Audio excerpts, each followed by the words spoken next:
नमस्कार दोस्तों, क्या सचमुच पीपल का पेड़ चौबीसों घंटे ऑक्सीजन प्रदान करता है? क्या सचमुच रविवार को पीपल को जल इसलिए नहीं चढ़ाना चाहिए क्योंकि उस दिन पीपल से कार्बन डाइऑक्साइड निकलती है? क्या यह सचमुच होता है या एक प्रकार का अंधविश्वास है? विज्ञान क्या कहता है, आइए देखते हैं। भारत में पीपल के प्रति प्राचीन काल से ही लगाव व श्रद्धा रही है। यह पेड़ बगैर खाद पानी के ही बढ़ता रहता है और बड़ा होने पर घनी शीतल छाया प्रदान करता है। यह दीर्घजीवी 12 मासी वृक्ष है, लेकिन तमाम श्रद्धा के बावजूद पीपल एक पेड़ है। वनस्पति विज्ञान ने पेड़ पौधों की बाबत छोटी बड़ी सभी सूचनाएं जमा की है और अनेकों प्रयोगों के द्वारा उन्हें सत्यापित भी किया है। वनस्पति विज्ञान बताता है कि दिन रात कोई भी वृक्ष ऑक्सीजन नहीं छोड़ता और न छोड़ने के लिए किसी वृक्ष के पास वह गैस होती है। हरे पौधे मिट्टी से कुछ खनिज पदार्थ और जल तथा वायु से कार्बन डाइऑक्साइड लेकर सूर्य के प्रकाश की उपस्थिति में क्लोरोफिल की सहायता से अपना भोजन तैयार करते हैं। क्लोरोफिल पत्तियों में हरे रंग का एक पदार्थ होता है जिसकी खोज वैज्ञानिकों ने 1818 ईस्वी में की थी। खाद्य बनाने की इस पूरी प्रक्रिया को प्रकाश संश्लेषण यानी फोटोसिंथेसिस कहा जाता है। पौधे प्रकाश संश्लेषण के लिए आवश्यक पदार्थ मिट्टी तथा वायु से प्राप्त करते हैं। प्रकाश संश्लेषण में कार्बन डाइऑक्साइड पानी के साथ प्रतिक्रिया करके ग्लूकोज और ऑक्सीजन बनाता है, जिसका कुछ हिस्सा वायुमंडल में वापस छोड़ दिया जाता है। इसलिए कोई ऐसा पेड़ या पौधा नहीं होता है जो ऑक्सीजन नहीं देता है। लेकिन अगर कोई भी पौधा हरा न हो और सूर्य का प्रकाश न हो तो प्रकाश संश्लेषण नहीं हो सकता, यानी ऑक्सीजन बन ही नहीं सकती। अतः पीपल या कोई भी अन्य पेड़ रात को या सूर्य के प्रकाश की अनुपस्थिति में ऑक्सीजन नहीं छोड़ सकता। इसलिए चौबीसों घंटे ऑक्सीजन छोड़ने की बातें करना एक अंधविश्वास को हवा देना है। कुछ लोग कहते हैं कि 24 घंटे ऑक्सीजन छोड़ने वाली बात हमारे ऋषि मुनि कह गए हैं और हमारे ग्रंथों में भी ऐसा कहा गया है। ये सब सुनी सुनाई व झूठी बातें हैं।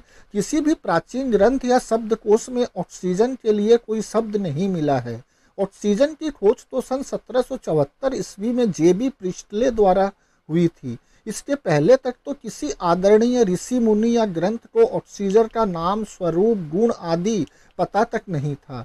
और यह कहना कि पीपल रविवार को कार्बन डाइऑक्साइड छोड़ता है इसलिए इस दिन उसे पानी नहीं देते, बिल्कुल बचकानी बात है। ऐसा न तो किसी ग्रंथ में है और न ही किसी ऋषि मुनि द्वारा ऐसा कहा जा सकता था, क्योंकि कार्बन डाइऑक्साइड का तो उन्हें ज्ञान ही नहीं था।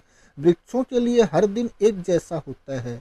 उनके लिए साप्ताहिक छुट्टी वाली बात हास्यास्पद है। जब भी सूर्य का प्रकाश पीपल के पत्तों पर पड़ेगा तभी प्रकाश संश्लेषण की प्रक्रिया पूरी होगी, चाहे दिन कोई भी हो।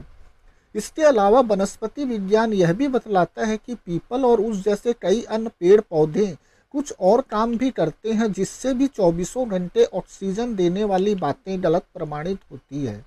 वनस्पति विज्ञान कहता है कि पीपल का पेड़ शुष्क वातावरण में पनपता है और इसके लिए उसकी देह में पर्याप्त तैयारियां हैं। पेड़ पौधों की सतह पर स्टोमेटा नामक नन्हे छिद्र होते हैं, जिनसे गैसों और जल वाष्प का लेन देन होता है।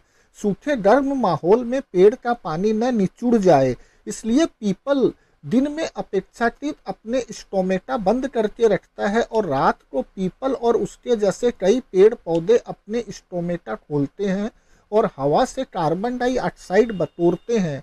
उससे मैलेट नाम का एक रसायन बनाकर रख लेते हैं, ताकि फिर जब भी सूरज चमके और प्रकाश मिले तो प्रकाश संश्लेषण में सीधे वायुमंडलीय कार्बन डाइऑक्साइड की जगह इस मैलेट का उपयोग कर सके।